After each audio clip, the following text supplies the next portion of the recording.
गोपीनगर का गांव बहुत अमीर है। यहाँ के लोग सिर्फ अपने काम से मतलब रखते हैं, ऐसे ही लोगों को मतलबी कहा जाता है। यही गांव में पीपल का एक पेड़ है जो बहुत ही घना है, जिसके नीचे चबूतरा बना हुआ है। सब लोग हंसी खुशी से रहते थे, लेकिन एक दिन भिखारन बुढ़िया भीख मांगते हुए गोपीनगर गांव पहुंच जाती है। वह मोहन के दरवाजे पर जाती है और भीख मांगती है। बुढ़िया, बेटा कुछ खाना दे दो, भूख लगी है, भगवान आपको और धन देंगे। मोहन, सुबह सुबह भीख कौन मांगता है, काम पर जाने के समय जाओ आगे, अभी मैं काम पर जा रहा हूँ। बाहर की आवाज सुनकर अंदर से कमला बाहर आई। कमला रुको, मैं इनके लिए कुछ खाना लाई हूँ।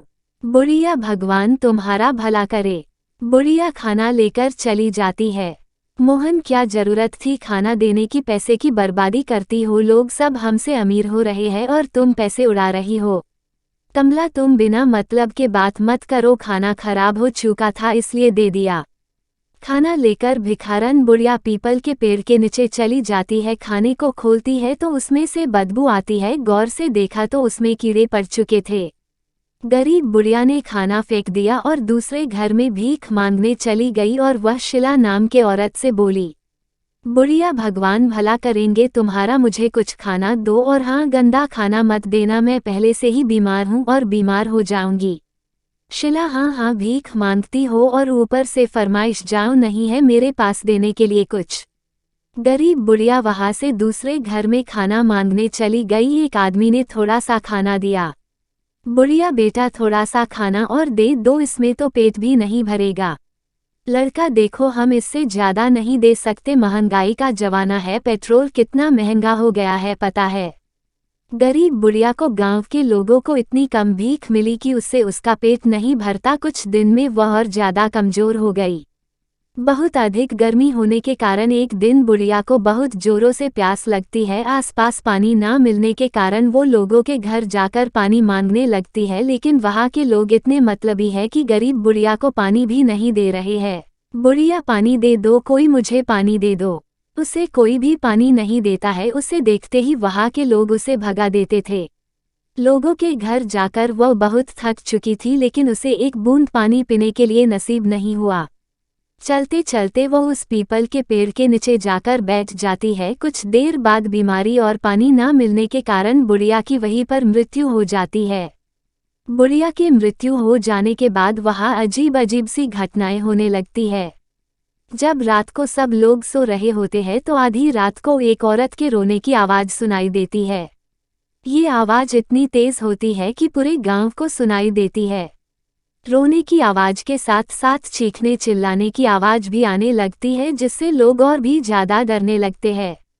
गांव के लोग ने एक मीटिंग बुलाई। सब लोग उसी पीपल के पेड़ के नीचे इकट्ठे होते हैं। उसमें से एक आदमी बोलता है, गांव वालों ये क्या हो रहा है, गांव में रोज रात को एक औरत की रोने चिल्लाने की आवाज सुनाई देती है। तभी एक औरत बोलती है, इसका क्या उपाय है, मेरे बच्चे बहुत डर रहे हैं। तभी एक दूसरा आदमी बोलता है, सभी लोग रात को अपने अपने घरों में हनुमान चालीसा बजाओ। इसके बाद आवाज आनी बंद हो गई। लेकिन एक दिन मोहन उस पीपल के पेड़ के नीचे से जा रहा था कि उसकी कार खराब हो गई। पीपल के पेड़ के नीचे से जो गुजरता था तो उसकी तबीयत खराब हो जाती थी और उसे तेज बुखार हो जाता था। तो कभी हंसने की आवाज, तो कभी रोने की आवाज, तो कभी किसी की बात करने की आवाज आती है। ये सारी बातें लोगों के डर को अंदर से और ज्यादा बढ़ाती जा रही थी। एक दिन अचानक गांव में पीपल के पेड़ के पास में रहने वाला एक व्यक्ति कुछ दिनों से लापता हो जाता है। सुबह उस व्यक्ति का मृत्यु शरीर पीपल के पेड़ के नीचे पड़ा हुआ मिलता है। इस बात ने गांव वालों को और भी ज्यादा डरा दिया था। कमला, कोई भी शाम होने के बाद घर के बाहर नहीं निकलेगा। गांव के सब लोग अपने घर के दरवाजे को बंद रखते हैं ताकि कोई गायब ना हो जाए। मोहन और उस पीपल के नीचे तो भूल कर भी ना जाना, भूत रहता है, उस पर कुछ भी हो सकता है। तभी कमला और मोहन के बच्चे बोलते हैं, ठीक है हम लोग कहीं नहीं जाएंगे। बच्चे चादर उड़कर सो जाते हैं। पूरे गांव के लोग बहुत डरे हुए हैं, कोई भी घर के बाहर नहीं निकलता है। पूरे गांव में मानो मातम पसरा हुआ है। मोहन और गांव के कुछ का एक साधु के पास जाते हैं और उस साधु बाबा से पूछते हैं, हम लोग एक बुढ़िया को भीख नहीं देने के कारण परेशान है, वो भूख और बीमारी से मर गई।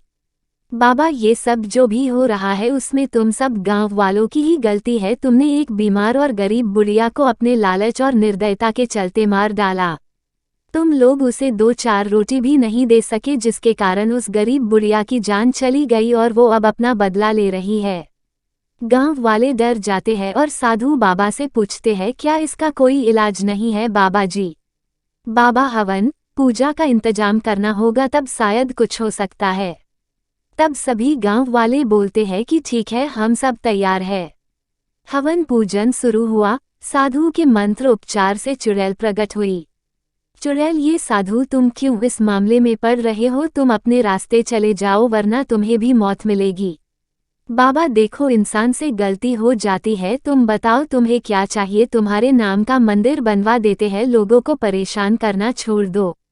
चुड़ैल हंसते हुए बोलती है, जिंदे पर तो कुत्ते से भी ज्यादा बुरा व्यवहार किया और अब देवी देवताओं की बराबरी दे रहे हो। मैं उस लायक नहीं हूँ, मैं चुड़ैल हूँ चुड़ैल। बाबा, कुछ तो उपाय होगा जिससे कि तुम गांव वालों को छोड़ दो। चुड़ैल, एक उपाय है, इन सब पापियों को गांव छोड़ना पड़ेगा वरना सब मारे जाएंगे। और साधु तुम भी चले जाओ, क्योंकि गुनहगारों के साथ बेगुनाह भी मारे जाते हैं। इस गांव को मेरा श्राप है कि जो भी इस गांव में रहेगा वो मरेगा जैसे मैं मरी थी। ये बोलकर चुड़ैल गायब जो जाती है और साधु गांव वालों से बोलता है, इसका कोई इलाज नहीं है, जब तक वह अपना बदला नहीं ले लेती वह शांत नहीं होगी।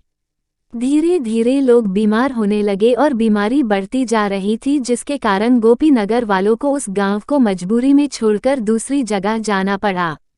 लोगों के एक गलती के कारण अपना अपना घर, अपनी जमीन जायदाद सब छोड़कर जाना पड़ा। ये गांव अब सुनसान पड़ा है, यहाँ अब तो ना कोई आता है और ना ही कोई रहता है।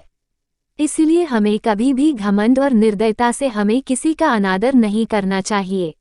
आशा करती हूँगी कि आपको ये कहानी पसंद आई होगी। इस कहानी पर आपकी क्या राय है, कमेंट करके जरूर बताइए। कहानी पसंद आई हो तो लाइक और शेयर करना बिल्कुल ना भूलिए। चैनल पर नए हो तो चैनल को सब्सक्राइब जरूर कीजिए। कहानी सुनने के लिए आपका बहुत बहुत धन्यवाद।